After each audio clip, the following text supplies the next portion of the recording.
oduu teenyaa jalqabaatiin Masriin garee TPLF waliin mari'achuu akka barbaaddu ifatti beeksifte.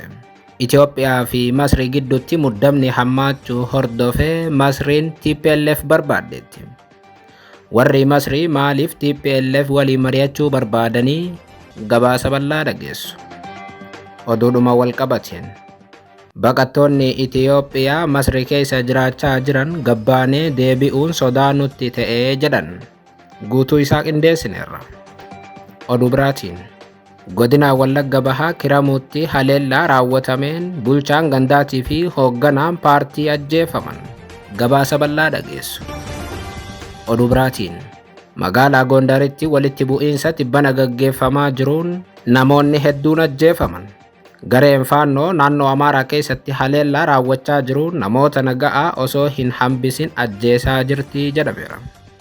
Itoophiyaa keessatti qaamni qawwee hidhatee ajjeechaa namoota nagaa irratti raawwatu cimsee itti fufeera. Gabaasa bal'aa ni dhageessu akka mooltan daawwattootaaf hordoftootaan olee Global Media. Oduuf odeeffannoo keenya galgala kanaa qabannee dhufneeti jirra. Odeeffannoo keenya ijoo isaa amma dhageessan guutuu isaa isin biraan geenya. Haga xumuraa sagantaa keenyaatti dhaggeeffachuun yaada qabdan gara koomentiitiin nuuf barreessaa. Viidiyoon keenya namoota hedduu biraa akka dhaqqabuuf ammoo like, share, subscribe godhuun dagatinaa isiniin jenna. Kallattumaan gara gabaasa bal'aatti isin qajeelcha. Oduu teenya jalqabaatiin baqattoonni Itoophiyaa Masrii keessa jiraachaa jiran gabbaanee deebi'uun sodaa nutti ta'ee jedhan. Baqattoonni Itoophiyaa Masrii jiraatan erga baatii muraasa duraa eegalee hidhaan nutti hammaatee jechuun BBCtti himan. Hidhaan kunis bitoota isa keessa biyyattiin baqattoonni hayyama jireenyaa hin qabne akka ba'an kan qaban immoo akka sirreeffatan erga labsitee booda hammaachuu himan jiraattonni Kaayiroo fi naannawa ishee. BBC'n jiraattootaa fi qindeessitoota hawaasaa lammiilee Itoophiyaa Kaayiroo keessa jiraatan irraa odeeffadheera jechuun akka gabaasetti lammiileen Itoophiyaa 80 ol ta'an mana hidhaa Masrii keessatti argamu. Dhimma kanarratti BBC'n imbaasii Itoophiyaa Masrii jirurraa odeeffannoo dabalataa argachuuf yaalee akka hin milkaa'inis gabaasa isaa keessatti kaa'eera. Gama dhaabbata mootummoota gamtoomanii irraas wanti ibsame haga yoonaatti hin jiru. Haa ta'u malee lammiileen Itoophiyaa keessumaa baqattoonni Masrii keessa jiraatan yeroo adda addaatti hidhaa fi dararaa himachaa turan. Kunis Itoophiyaan hidha haaromsaa laga Abbayyaa irratti waggoota 13 dura ijaaruu eegaluun biyyoota lamaan gidduutti muddamni dhalachuu hordofee xiyyeeffannaan Masrii guutummaatti lammiilee Itoophiyaa irratti heera. Tibbana Masriin Soomaaliyaa waliin waliigaltee waraanaa mallatteessuu fi meeshaa waraanaa gara Moqaadishoo erguun Itoophiyaa hin gammachiifne. Isa qofa osoo hin taane biyyoota lamaan gidduutti muddamni haala waggaa 13 hin argaminiin mul'ateera. Wanti biyyoota lamaan gidduutti mudatu kan isaan yaaddeessu baqattoonni Itoophiyaa Masrii jiraatan yaaddoo hamaa keessatti erga kufne ji'oota lakkoofsisneerraa jedhan. Baqataan bara 2016 gara Masrii baqatee fi sodaa nageenyaatiif jecha maqaa naaf dhoksaa jedhee akka BBCtti himetti bitoota isa bara 2024 irraa eegalee Kaayiroo keessatti addatti hidhaan lammiilee Itoophiyaa irratti xiyyeeffatee taasifamaa jiraachuu hima.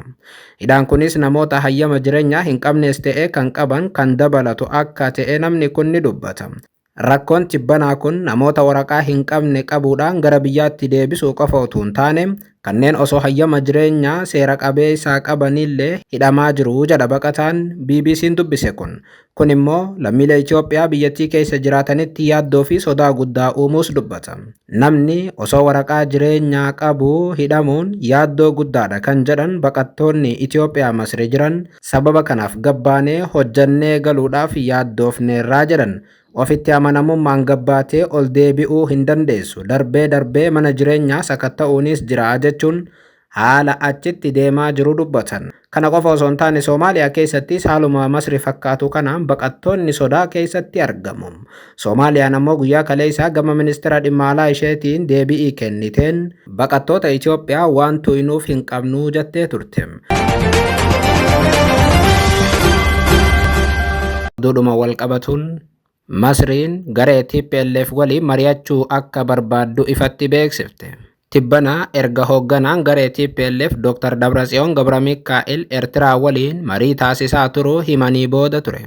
Gibxoonni gama Asmaraa qajeeluu yaada kana kan kaasan. Qondaaltonni Masrii dhiheenya kana pirezidaantii Isaayyaas Afeworqii waliin Asmaraatti mari'atan wayyaanee faana wal qunnamuu akka barbaadan ifatti yaada dhiyeessanii jiru jedhameera. Maddeen dhimmichatti dhiyeenya qaban wabeeffachuun gaazexaan The National akka gabaasetti Kaayiroon daawwannaa qondaaltonni ishee dhiheenya kana Asmaraatti taasisaniin TPLF qunnamuuf fedhii akka qabdu ibsitee turuu gabaasni kun ni kaasa. Hoogganaan dhaabbata basaasaa Masrii Jeneraal Jamaal Abbaasii fi Ministeerri dhimma alaa Badrii Abdullaatiin dilbata darbe ture pirezidaantii Eertiraa Isaayyaas Afeworqii waliin marii taasisuun kan deebi'e. Marii yeroo darbee kana irratti biyyoonni lamaan jechuun Shaabiyaa fi Gibxoonni dhimmoota tumsa waraanaa waliin wal qabatan irratti mari'ataniiru jedhamee ture. Nageenya galaana diimaa irrattis waliin hojjechuuf jarri lamaan waliif kakatanii adda ba'an. Isa bira darbee du'a Mallas Zeenaawii booda yeroo jalqabaatiif Kaayiroon mootummaa Eertiraatii fi wayyaanee gidduutti walitti dhufeenyi isaanii waggoota 12 addaan citee ture akka deebi'uuf gaaffii dhiyeessiteetti jedha The National. Siyaasa keessatti diinni dhaabbataa fi firri dhaabbataa hin jiru akkuma jedhamu wayyaanee fi Shaabiyaa walii galuudhaaf mariirra akka turan Dr. Dabratsiyoon Gabramikaa'eluu ragaa ba'anii turan. Ministeerri muummee Itoophiyaa Abiyyi Ahmad waggoota 6 dura gara aangootti erga dhufanii booda hariiroo mootummaa Itoophiyaatii fi mootummaa Eertiraa waggoota 20f laafee ture deebisuudhaaf yaalaa turan. Haa ta'u malee waraana waggaa 2f kaaba Itoophiyaatti gaggeeffamaa tureen booda hariiroon Eertiraa fi Itoophiyaa waggaa 6 booda bifa haarawaan deebi'ee laafaa dhufe. Sababiin kanaatis waraana kaaba Itoophiyaatti gaggeeffame irratti Shaabiyaan hirmaachuun ummata Tigraay irratti duguggaa sanyii raawwatteetti jedhamuun addunyaa biratti komatamti. Waliigaltee Piriitooriyaatii waraanni kaabaa dhaabbachuu hordofee Shaabiyaan marii sanarratti nan hirmaachifne jechuun Abiyyitti mufattee Abiyyitti duwida garagalche. Isa dhumaa akkuma yaadatamu ji'a darbe kana keessa ture. Xayyaarri Itoophiyaa Asmaraatti imaluu kan dhaabe. Amma Itoophiyaa fi Eertiraa gidduu hariiroo wanti jedhamu guutummaatti adda citeera. Tarii niitoorkiin dalaguu danda'a. Dura taa'aa wayyaanee Dr. Dabratsiyoon Gabramikaa'el tibbana ibsa kennaniin akka jedhanitti hooggantoonni wayyaaneetii fi Eertiraa yeroo garagaraatti wal quba qabu jedhan. Akka Dabratsiyoon Gabramikaa'el jedhanitti hooggantoonni TPLF hundi waliin ta'uun pirezidaantii Isaayyaas Afeworqii waliin mari'achaa turanii jechuun dubbatanii turan. Kunis ammoo ajaja ministeera muummeetiin akka ta'e Dabratsiyoon Gabramikaa'el kaasanii turan. Amma garuu wayyaanee fi Shaabiyaa waliin mari'achaa turte jedhamu kan dhageesse Masriin Shaabiyaatti fayyadamtee TPLF waliin hariiroo godhachuu akka barbaaddu ibsiteetti.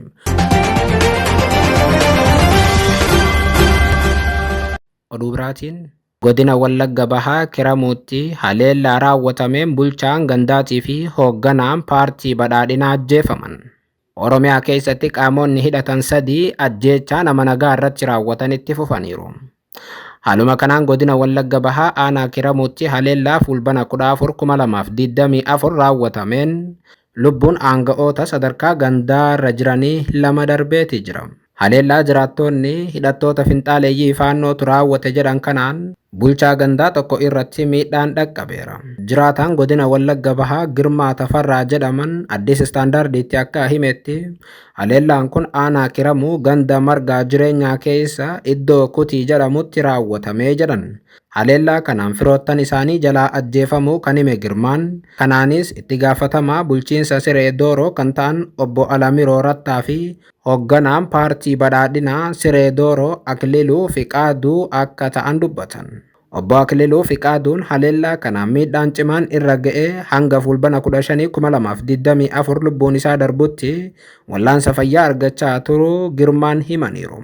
Obbo Alamiroo Rattaan ammoo battaluma haleellaan kun raawwatametti miidhaa irra ga'ee lubbuun isaanii kan darbe yoo ta'u, bulchaa ganda margaa jireenyaa kan ta'an Margaa Alamuu miidhaan qaamaa irra gahee yeroo ammaa kana hospitaala Kiramuutti yaalamaa jiraachuu himaniiru. Jiraataan ganda margaa jireenyaa kan biraa sababa nageenyaatiif jecha maqaan isaa akka hin eeramne gaafate tokko Addis Istaandardiitti akka himetti haleellaan kun kan raawwatame yeroo namoonni kunneen hojiidhaaf magaalaa Kiramuu irraa ganda Siree Doorootti dogdoqqeen imalaa turanittidha jedhe. Waggoota muraasa darbaniif aanaa Kiramuutti haleellaa gareewwan hidhattootaa geessisan dabalaa dhufeeti jira. Mootummaan naannoo Oromiyaa ammoo garicha to'achuuf sochiin inni taasisu tasumaa hin mul'atu. Isa bira darbee waraanni bilisummaa Oromoo kan godina Wallaggaa keessa socho'a jedhamus wayita haleellaan uummata nagaa irratti raawwatamu kana haleellaa kana isaa qolatu hin dhaga'amu. Kanaanis ammoo waboonis ni himatama.